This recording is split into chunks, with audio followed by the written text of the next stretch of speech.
I'm Wendy Keys, and I cannot even begin to tell you how excited I am because we have Martin Scorsese here with you tonight. And this has been a couple of years in the working, and I'm so glad that the night has arrived. I do have to tell you that the story began 4 years ago when I ambushed Marty backstage at the opening night of the New York Film Festival when we presented The Irishman there. He then agreed to allow us to use his name so that we can name the annual preservation festival after him. And Giulia, who's done incredible work to make this happen, grow from a gleam in our eyes to this turbocharged event. And for those of you who've been with us much of the weekend, you can tell how the energy has grown and the attendance has grown and how wonderful it is. So we've been working hard to make Marty proud. Putting aside Marty's extraordinary output as one of the country's most important filmmakers, you all know his work, it is his passion for film preservation that we are celebrating today. There is no one in the world who has done more to champion and actually do the work in this arena. In 1990, he founded the Film Foundation, which to date has restored over 1,000 films. Yes. And in subsequent years, he established two other related nonprofit organizations, World Cinema and the African Film Heritage Foundation, which I want to learn more about someday. With Marty's extensive scholarship, his knowledge of film goes very deep, and his ability to wrangle his celebrity filmmaker friends, ranging from Woody Allen, Steven Spielberg, Kubrick, to Wes Anderson, the newer generation, and Alexander Payne, who spoke yesterday in front of one of our films, The Searchers.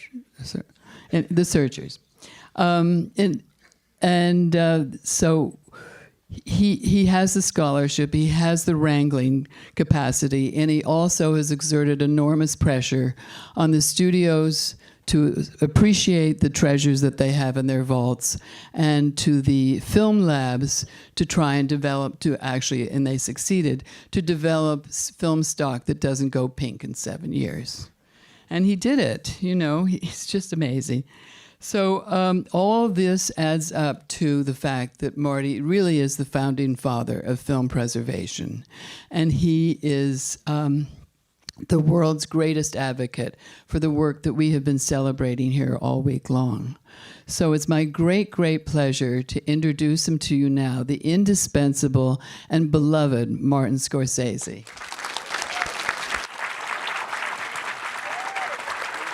So before the movie tonight, which you have chosen, we showed three major restorations that the Film Foundation has done over the years. We showed The Searchers, we showed North by Northwest, and we showed The Cut of Palm Grenades. And the audience loved them, and several of the people in this room have seen the films in the past 3 days. Is there anything you want to tell us in particular about those three films? Because I do believe that when you restore something, when the foundation supports something, you do have an investment also in the film themselves and in what they represent for you. Well, there's no doubt. I mean, three films, very, very different pictures. They represent different times or different, how should I say, different waves of cinema for me. And but when we saw The Searchers or North by Northwest, we were just going to the movies, and I saw North by Northwest at Radio City Music Hall, and I went back the next week and saw it again in 70 millimeter. It was extraordinary. From those opening titles where the logo was painted green, and then you had this Mondrian type title sequence by the great Saul Bass, and then you had the music. The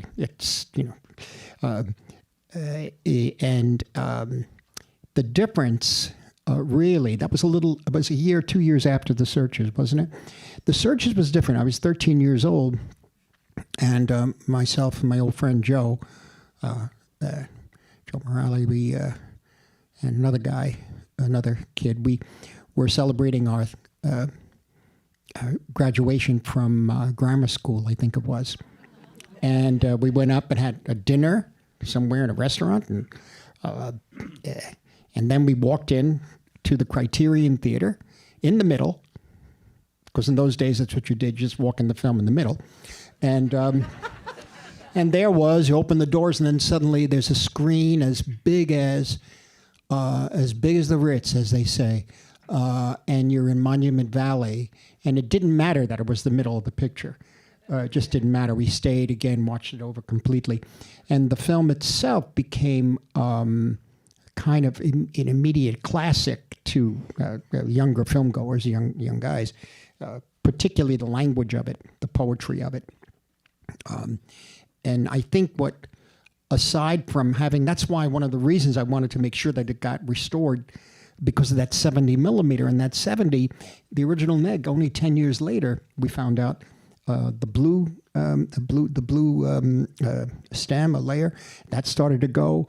And there really wasn't in very good shape at all. And this goes back to 1990 or so, when I asked to have them Warner Brothers make a print for me. And they did the best they could, and they put it onto to a laser disc. And that was if you get a laser disc or a DVD of it from that time, it's my print that they made for me. But I remember one of the guys at Technicolor looking at me and said, "Remember that beautiful John Ford blue sky? Well, it's yellow."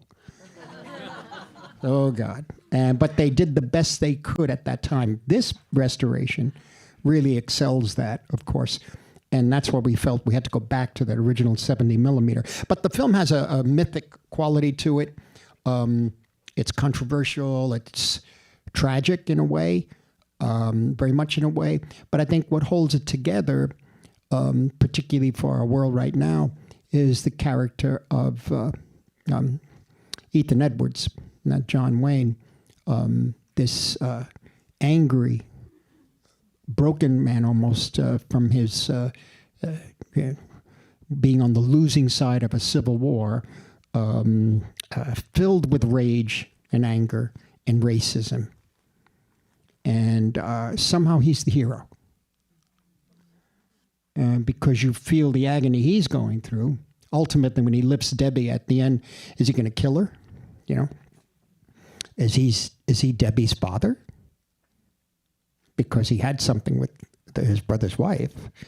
All of that. But the one very important thing is that you identify with, in a sense, a very negative character, and he's the hero. You know, yeah, you have Jeffrey Hunter there and that sort of thing, you're playing his nephew. But he's the hero, and in a sense, when that door closes on him at the end, he can't go home because of his being in that circle of hell, in a way. But that represents he kind of represents right there the very a conflict of what America is, particularly going way back and now. So this is something very honest and very real, and a performance by somebody who, just in his body language alone is like a ballet dancer. It's quite extraordinary. I mean, The Searchers and Red River, where he plays God the Father, to Montgomery Clift, the vengeful father of the Old Testament. These are the best performances, of course, but he played those very well. But The Searchers has a resonance to it that sadly, still means a great deal. There is, one used the word poetry, true. The poetry, the imagery, and I got to tell you, I'm glad we did it. I mean, glad we got it in 70, finally. But that is restoring that. There's new negatives made. But seeing it in VistaVision, if you've ever had the chance, maybe some of you had, that in the early 50s, all the films made at Paramount were in VistaVision. It didn't matter whether they needed VistaVision or not, they were in VistaVision. I mean, you walk in a theater and it was like you were standing on a stage with these actors. It was extraordinary. Black and white, color didn't matter. In the case of The Searchers, I think that was the only film Warner Brothers made in VistaVision. The last film made in VistaVision was One-Eyed Jacks. Marlon Brando. We showed it 3 years ago. Yeah, we did. We finally got that one. Yeah. Steve Fantastic Spielberg. restoration. Yeah. Good restoration on that. But in any event, there is language in it in the script of the Searchers that is very beautiful. The famous line, "As sure as the turning of the earth, we'll get him. As sure as the turning of the earth." I use it in a number of times, but particularly in Killers of the Flower Moon, when De Niro is yelling at DiCaprio, saying, "It's going to change. It's going to happen. As sure as the earth turns, it's going to happen. They're going to go. They're going to go." You know, the earth is turning, you know, and it's like, time. It's endless. It's a timeless film. They were on this search for what? This search. What is he going to do when he finds them? What the fact that she has been living with the I forget the name, the Comanche. Yeah. That's based on the famous. I forget the name of the person who was. I forget the book. Alexander yesterday gave a good. He gave all the information. A good in any event, yeah. I mean, it became something where we began to recite the dialogue and play out scenes and follow it everywhere and watch it in black and white on TV. It became more than a cult, really. And so it was very important. But so North by Northwest, of course, is somewhat different, and that has a more modern and culminating, I think it was late 59 or so. Yeah, culminating in the films, the great films he made in the 50s. And you have to understand that I saw those films, I was 10 years old in 52. So I saw Rear Window and Man Who Knew Too Much and even Trouble with Harry, which I didn't quite get. I was a kid. You know, all the films up to Psycho, ultimately. I saw them on their first release as they came out. It was a franchise. Hitchcock was a franchise. What's the latest Hitchcock film? So every year, there were a year and a half to be a Hitchcock film. You had to go see it. You know, I didn't like that one that much. Keep in mind, Vertigo was 58, I think. That also, VistaVision, that also we walked in the middle. We were mystified. It didn't matter. It didn't matter. It still doesn't matter. I mean, it's a picture you watch in the middle. It seems like the beginning. It's like out of the past. You know, Could you stay for the beginning of the show? You could just stay in, right? Yeah. Well, you stay in. You watch it again, and it's a film that has it's like a dream state when you go Vertigo and Out of the Past and Jacques Tourneur's Cat People, for example. I Walk with a Zombie. You suddenly look at those things. You say, well, it's at the beginning. It doesn't matter. Oh, that happens later. I thought it was in the beginning. The plot doesn't matter. And so Vertigo, walking in at the Capitol Theater in New York, in VistaVision, seeing that in VistaVision projected was an extraordinary thing. So the Hitchcock North by Northwest seemed to be a very comic in a way, almost satiric look at his own work, based on the innocent man, you know, running away, and it's so stylized, even to the red hats in the Grand Central Station, or particularly naturally the cornfield scene. Seeing that for the first time, just study. Just watch. For me, it's like studying. You're just looking at the frames of him standing on the road, and then the guy drives up, and they let him out of a little truck or whatever, a pickup truck, and he stands on the road. Then there's a wide shot, and one's standing on one side of the frame, one's standing on the other. They're looking at each other, and there's a medium shot, then a medium shot. Is this the guy he's going to meet? I don't know. And the car goes by, and then when the car goes by, you have to see if they're panning right to left, or if the camera's here and the car just goes by, because they're different each time the car goes by. And that's all thought out in the editing and in the storyboarding. And when you pan with the car, it means something else. It's, in some cases, I saw he would pan and then cut before the car passed the frame. And so it kind of makes you uneasy, you know. It's a very very interesting sequence just to learn to enjoy, to immerse yourself in what narrative cinema is, or like the first half of The Birds, for example, where these medium shots and people looking at each other. What's going on with that? And the family, the mother, all of that. It's a very strange film, in a way. When you I know we don't have a lot of time, but I cannot help asking. When you make your films, you watch a lot of other films. You bring in. I've seen so many. And again, it isn't like because I was stuck. I mean, with the asthma as a child in 1945. I wasn't allowed to go anywhere. I wasn't allowed to run or certainly not play sports. And they had to watch out for spasmodic laughing because that could cause asthma attacks. And so you were kind of frozen in a way. So they would take you to a movie theater. And so the films became really something that I was living through in a way and experience life through and experience other cultures through also. And also on television, films on TV. That was a major help. So that it was a very natural progression. It just, these are things that were part of your life. Like if you're going to listen to a jazz or a rock and roll performer you like, or do you say, "Oh, no, I don't want to hear Beethoven's Seventh again. I heard it before." What's that about? Oh, is that Corelli again? Oh, what a bore. No, I heard that. Sounds alike to me. Every one of the concertos. So I mean, why not with film?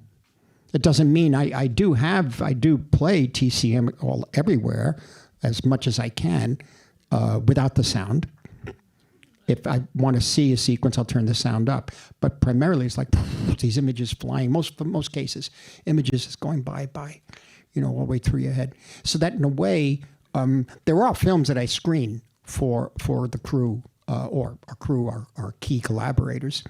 About 15, maybe 18 years ago, I stopped doing some of that because some don't get everything. They just don't get it. And some films just aren't meant to be shown that way. Key films, for example, Leo DiCaprio playing Howard Hughes. I would show films made in the early 30s, particularly the two-color horror films, Dr. X and Mystery of the Wax Museum. And they picked up on the patter, the language, bang, bang, bang, bang, bang, the rapid fire of the actors, and we did that in Aviator. But I also showed him and some of the younger people. Howard Hughes' Hell's Angels on a giant screen at what is now Sony out in L.A., and Scarface. I said, because you're going to, I showed Scarface, but before I showed Scarface, I showed Public Enemy, which is a film I grew up on. Scarface in the 70s was hidden. Nobody could see it. So the quintessential gangster film for me was Public Enemy, with this very strong ending. And so I said, you're going to go into Hollywood now and you're going to beat this by making Scarface. See, you're going to beat Wings, and we showed Wings. You're going to be, but I think for me, Public Enemy is a stronger picture. In any event, later on when we did Shutter Island, I screened for him Laura. Because it's in that dream, he falls in love with the dead woman. I mean, and then he opens the door and she's there. That first hour of the film, what's he doing when he walks in the room? He's got that hat. He doesn't look at anybody. He looks around people. If you're a detective, you're going in there, you better look around. Who are you? No, thank you, nice to meet you. No, he's looking, who's this? The guy says, everybody's a suspect, right? He goes, that's right. You're all suspects. I mean, they see the world differently. The trench coat, the hat, all of that. And so Laura was important. For Departed, Laura, and also a terrific Crossfire with Robert Ryan, Robin Young. There are sequences in that are quite unique between people. But in terms of, getting too much detail, but the other, important, the Departed, I didn't have much to do. I said, what can I show? So I showed him Ashes and Diamonds, which is a pivotal film for me by Andre Bida. It's one of my very, very favorites. And in effect, Chabulski, the great actor in it, is very, the position he's in, of course it's in a political situation, post-World War II, is a little different. But the character that Leo DiCaprio plays in Departed is a character that's caught in a war, a street war. Did he want to get that involved? No. Why are they shooting at me? But you're in it, and you're not going to get out alive. And there was something, the way that character behaved. The one night The one night that it all takes place in one night, Ashes and Diamonds, in the sense that he finally finds something that's positive in life, but has to let go. And so the same with Departed. I mean, it's not as good, but I'm just saying, yeah. Anyway, there are things like that we did. What did I do last? Oh, Kills the Flower Moon. I didn't show them anything. No. What was it? Oh, Irishman. No. What's before Irishman?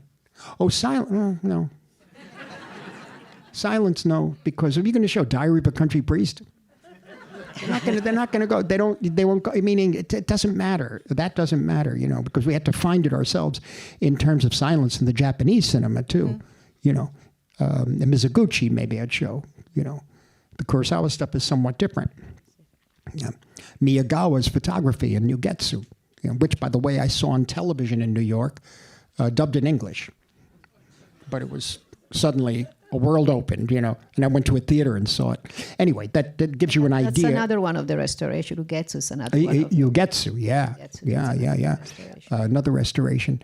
But we have, if there are elements of, that the crew or certainly certain cinematographers or whatever, and I have to really show us as an example, yes, we do screen as much as possible. You were one of the first one, actually, as Wendy remarked, that really saw how film was disappearing. Yeah. And what was it exactly that prompted you, and how much progress, if anything, you think you have done? This audience speaks to the fact that there is an awareness of about preservation and trying to. Well, you look at it now. Alive. You're talking about 1974 or 5, maybe. So we're talking about 50 years, maybe more. Wow. So, at that point, I'll try to condense this, but at that point, the studio system was breaking down. It's pretty much over in a way. The way things are now, but at that time, it was the big change. You were just coming out of the 60s. You were coming out of BBS, Easy Rider, that sort of thing. And so there was the counterculture, all of that. When I was out, I moved to Los Angeles, 71.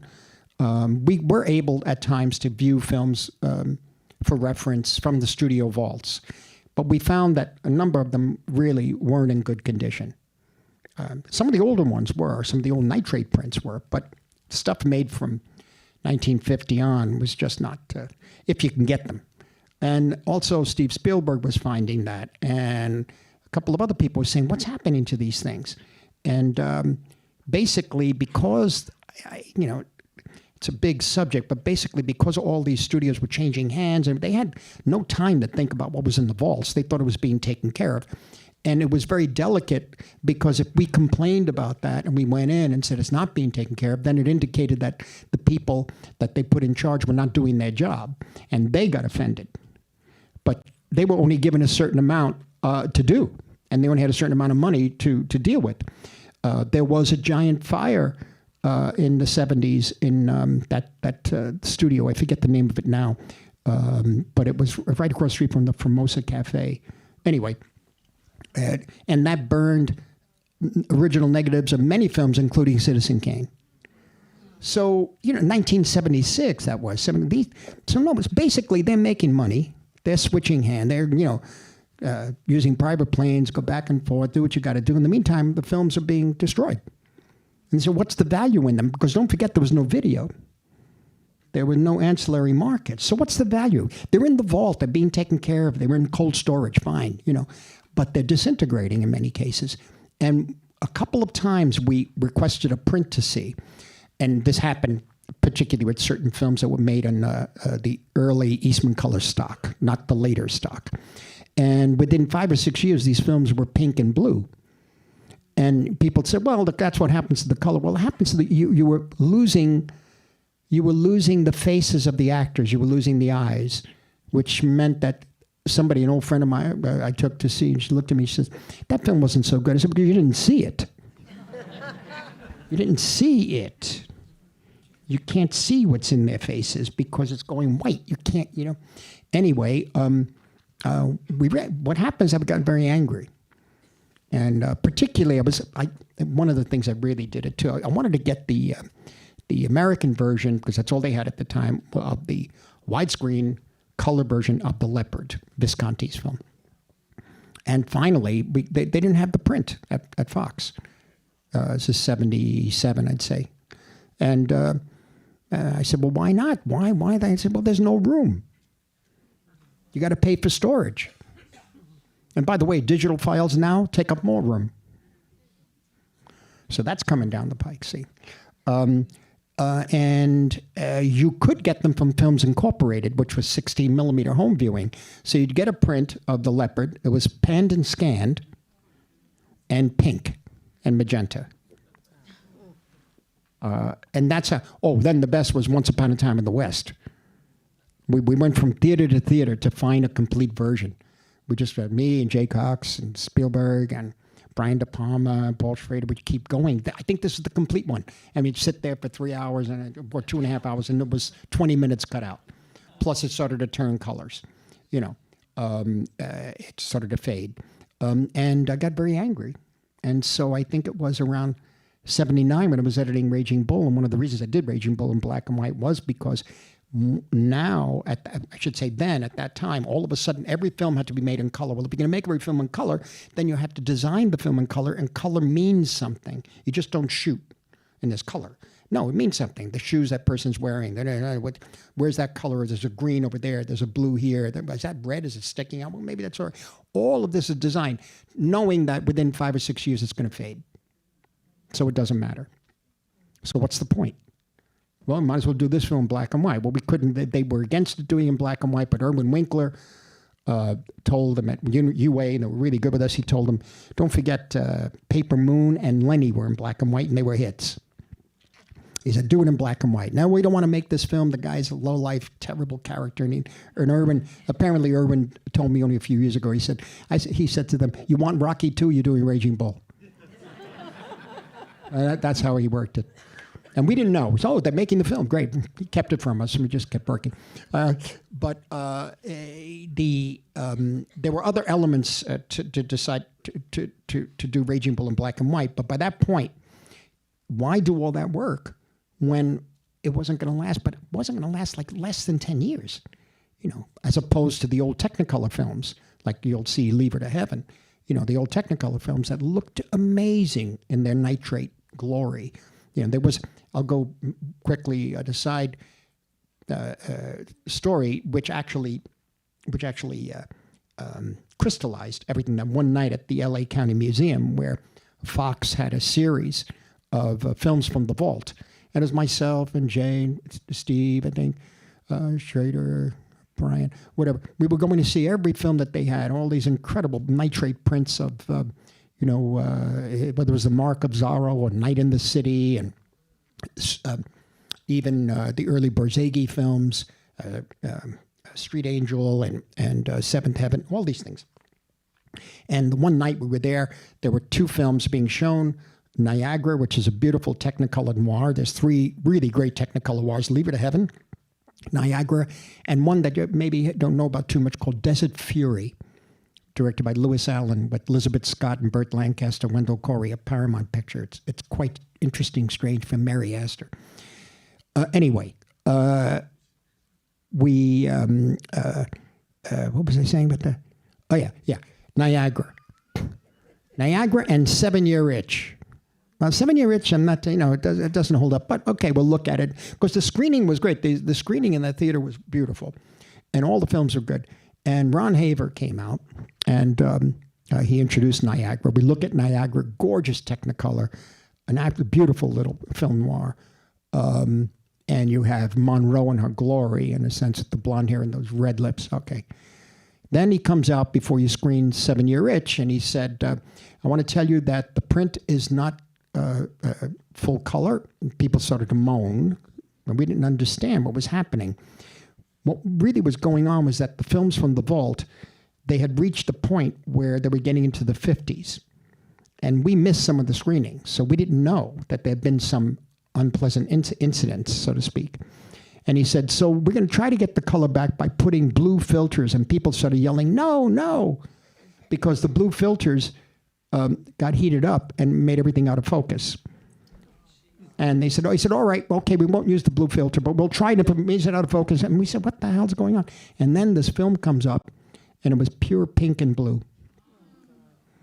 And they put a filter on, and people were complaining. They took it off, and we left. And I said, the difference in 1.5 hours was shocking, And Niagara is older. And that had been when they sold the imbibition machines to China, and got rid of the imbibition machines. But the Eastman color was cheaper to go, cheaper and faster, et cetera. So right at that point when I was doing Raging Bull, I got so angry, I began this an attack at the Eastman Kodak company for making for making weak stock, and we had petitions signed from people all around the world, from whether it was Kurosawa to Stan Brakhage. It was really, in any event, they pointed out that it really is the distribution of the picture, et cetera, and they don't want to pay the extra penny a foot for a low fade stock. But eventually, Eastman Kodak came around, but eventually within a year or so, they came around and made a low fade stock with no extra cost. And so that became something that we began using and could count on to a certain extent. But low fade is still fade, see. Then it became acetate stock. All these sorts of things have lasted a little longer. I have films in color on acetate stock that in 50 years the color will go, but the film will be there. Literally, this was right around the time, too, that video came out, a VHS. And there was the beta and VHS wars, and VHS won. So, but the VHSs didn't look very good, but that's at least they had another market. And at that point, too, the studios were selling off all their vaults. Paramount sold everything pre-1948 to Universal. They didn't have one. MGM UA was sold 10 times. And then finally, Ted Turner came in and bought it all. And ultimately, he did the whole thing with colorization. We had a big fight about that, but then he turned and saved all the films. Has really, really did an amazing job. Because in saving those films by showing them on his TV station back in the early 90s, people don't get it. That when I was growing up, you could get a good sense of film history because you could see American films, British films, some French, Italian, maybe some Russian, beginning of Japanese. That's it. Maybe from 1935, 37 up. Now, you have films, not silent films, most of those are gone, but you have films from every country all around the world going back to 1930. So, if you want to study the history of cinema, you may need to be pointed as to where to look first, depending on your interest. But we were able to see these films because we didn't see anything from the 30s. Everything from the 30s was shown on television or in theaters in 16 millimeter scratched, creaky. But when he put it on TV and they were cleaned up and you could see that it was a revelation. We discovered films made by filmmakers that we'd heard about for years. So the 90s was a period of discovery, rediscovery, I should say. And right around 1990 I was at the CAA with Mike Ovitz, and he said, if you really want to do something, why don't you put together this foundation? And that was actually Bob Rosen of UCLA, who just died, really. Bob said, listen, use the power you have now, because I also had just done Goodfellas, and I was allowed in the office again. Prior to that, it was, get him away, The Last Temptation, get him, oh, God, he's crazy, get him out of here. What, you're talking to him, but he can't make a picture, makes money, forget it. So Goodfellas they liked, and I go in the room, and I bring Bob with me, and but I mean in the room with the heads of each studio, and I gave them a volume of all the films that they had. I got it from all their, I did it by hand, from some of the books on, Fox films made by the year, whatever. And I chose, actually I had to prioritize. I hate to do that, but I said, this is really important. I think you better look at these titles first, for different reasons, whether you like the film or not, but first Technicolor film, first talkie, favorites, non-favorites, whatever. In any event, they were surprised by all of that. And at that point, Rosen told me, he said, why don't you get together your friends, because you get some power there. And you're dealing with the studios directly, and now if you have these guys behind you, and so Ovitz put it together with myself, Spielberg, Sidney Pollack. It was Kubrick had sent something, Woody Allen. That day we announced it at CAA in the early 1990, I think 91. And that was the beginning of the Film Foundation. Now Margaret Bodie is handling it, and Jen On in California. And how many is over 1,000 films, isn't it? It's, how many? Over 1,000. Yeah, it's over 1,000 now. And right around 2002, I think, or 2004, a friend of mine suggested we do the same with foreign films. And so we began the World Cinema Project. And I think we've done about 40 now. Yeah. More than 40. And there's a separate one on African cinema that we're dealing with. And there's different reasons for all that. But the point was that ultimately, once they understood, like Bob Daly at Warner Brothers that time in 1990, looked at me and says, in 20 years, what's going to happen? Somebody's going to come in, it's going to be the same problem. How do we stop it? I said, I don't know. It's one thing you stop it. One you do now, you go title by title. And Fox did that for a long period of time. Title by title. It didn't matter whether the film was a hit or not, or was a B film. They just went title by title. I tended to think, whether you like the film or not, if it's beginning to disintegrate, we'll go to that one. Or if it's 2 or 3 reels are missing, go to that one. There might be reels in Czechoslovakia, or the old Czechoslovakia, I should say. So in any event, that's where a lot of these things are pulled together. There's a soundtrack in Berlin. So many things were found in East Berlin, the old East Berlin, But in any event, that's how it all came together. And then I think Margaret, was it in 2008 or so, we started to raise money to actually restore the stuff for Film Foundation, when we started really needing money. In the 90s? Yeah. Okay. Oh, the American Movie Classics Festival. That's what it was, yeah. And that sort of galvanized everything, and we started raising money for restorations. I actually did a few commercials, and I would take the money made for commercial and try to restore, let's say, Raoul Walsh's Pursued. And that's when Bob Rosen said, what are you wasting your money for? He said, why don't we get it and go back to make a new negative? And that's when we started going to the studios, you see.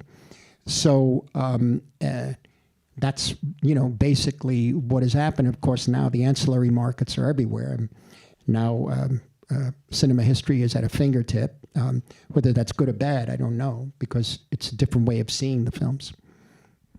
Before we go to the film tonight, because we're pressed, a little pressed for time, I have one self-serving question. What is the role of independent theaters like this one in promoting the culture of film preservation? Well, it's a very special venue. They are shown, no matter the nature of, let's say, the amount of people who see it. Then it's the word of mouth. It's a film theater experience, and I think ultimately, and there are many, I think, around the world like this now. So there is a place for it. I mean, prior to this, it was the Museum of Modern Art, and then it became the Lincoln Center Film Festival, but something else entirely.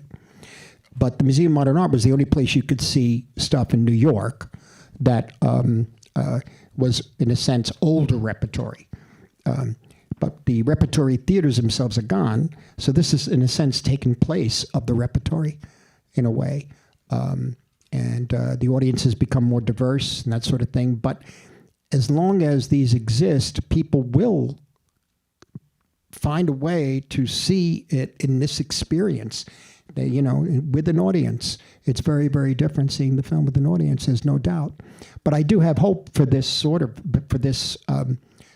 venture. I really do. And I don't think it's going to go away. Certainly this theater experience won't go away. It may not be at the Cinerama Dome in LA, but this won't go away. Okay.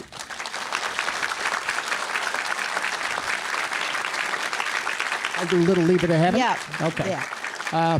So I chose Leave Her to Heaven tonight, and Mike Porgazelski, and at that time over at he was at Fox. He was at the Academy. Okay, and Sean was at Fox, right? Sean Belson. Yeah. Okay. So it was restored in digitally with new negatives, I think, around 2006, and it was one of two of the first films we had a deal with Fox at the time, with the Film Foundation, to restore certain films, and we chose Lieber to Heaven and John Ford's first film in color, Drums Along the Mohawk. And so, this is a special film for me. When I did the Film Foundation, I asked to have some prints made of some favorite films, and they would make them. And very often, what I was doing was having them go in and check the negatives, really. And one of the things was that the negative to this was gone, the 3-strip Technicolor. And when you see it, you'll understand that it was a crime that it's gone. But there was a CRI, and the CRIs are not very good at that time. That was a standard thing in the 70s, color reversal into negative. And that's all they had. And they made a print for me, but you could see the beginning of the decomposition. Decomposing, nitrate decomposing, blue flashes. And then eventually, Margaret, didn't we make a chemical restoration? I think it was digital because of the work they had. He made me another print, I remember, Sean. In any event, it worked out that this became digital because, of course, we could not overcome the original negative being in the condition it was. And this is a film that I never really saw in a theater. Back in 74, I'd had a terrible... I was in and out of hospitals all the time because of asthma, but it was, what are they calling them? When your lungs are infected or whatever. And I could not get out of it. I mean, it was 2 weeks, day and night. I went in the hospital, and I was back in this apartment, 17 floors up on La Cienega, and I would look over and see all these lights in the valley, I guess it was. I don't know, Hollywood, And I had a Zenith TV, beautiful Zenith, very modern looking, like the Jetsons. It was a big screen, and I had to have a coughing machine that I had to take. And I was up all night, and I would stay on this couch, and the TV would play. And one night, in between two finally clear breaths, I saw this face on TV, and it was incredible. The eyes and her mouth, this mask of composure, very strange reaction I had to it. And it was reflected in the windows all through and over the lights of Hollywood. And it was Lieber to Heaven. And I watched the whole film that night. Like, it really was like an apparition at times, because I would slide away and then open my eyes again, and there it was. And it was like an hallucination. The story of the film is very strong. You call it melodrama, of course. The director is John Stahl. It was written by, the book was Ben Ames Williams, who was then associated with Maine. A lot of the film takes place in Maine. And I'm watching this film in this extraordinary 3-strip Technicolor with this extraordinary woman. And it, I did not expect the nature of the story and where the story went in terms of different levels of plot points, or dealing with this one character, this person who is Ellen. She's in love, and she is possessive of that love. But she's possessive to the point where it really is, it's beyond the grave, And because it's Gene Tierney, somehow you kind of go with her. You like her or something. I mean, you fall in love with her. It's like Laura. She fall in love with the painting. And because she's kind of, the slightest thing she could crack, she could break. And she's so vulnerable. But she does horrendous things in Technicolor. In 1946, what were they doing? I mean, really. There are scenes in this that, you have Leon Shamroy photography. You have the classic scenes with her with the father's ashes on the horse, and she's presenting herself this way, and her position is, her body language is extraordinary. But the picture takes such crazy chances, There's the design of the house in the desert. There's the lake, of course, the big scene on the lake. But I don't want to give anything away, but that you're going to see. There's so much in the film. It goes to places that I'm even surprised that the code let it go in 1946. But it's all held together through her character and the way she plays it. There's something about Cornel Wilde looking at her in the swimming pool in New Mexico, whatever, and he goes, they're having a little race, and he goes, oh, it looks like, and her mother is right behind him, and he says, hey, it looks like Ellen's going to win, and the mother says, Ellen will win. Ellen always wins. And there's something supernatural about it. It's like scary. And sure enough, she wins. She'll always win. And it's beautiful. It's very beautiful. And I want to tell you that talk about film preservation, how times change and attitude towards films change, right? Or people take films a certain way when you get rid of all the nonsense that's written about them. Or like The Searchers, for example, which wasn't well received, et cetera. Or Psycho wasn't that well received, really. Vertigo, too. But here, this picture in 1946 was voted by the Harvard Lampoon as the worst film of the year. Oh my God. You know, those snobs. Anybody here from Harvard? Sorry. But you have some nerve, you know. The thing, it touches into this. You keep rereading Sophocles and Euripides and beyond the Aeschylus, and it's like Hecuba, or it's like there are elements of it in that character that Ben Ames Williams created, and it's melodrama, but the melodrama is heightened, and the color is heightened, and it's an hallucination, and she carries it, and the style is very strange. Very strange. It seems unobtrusive in terms of camera angles. The color and use of color and costumes and everything did affect New York, and Aviator. There's no doubt. I screened this a lot, you know. Anyway, that'll give you an idea. Thank you so much.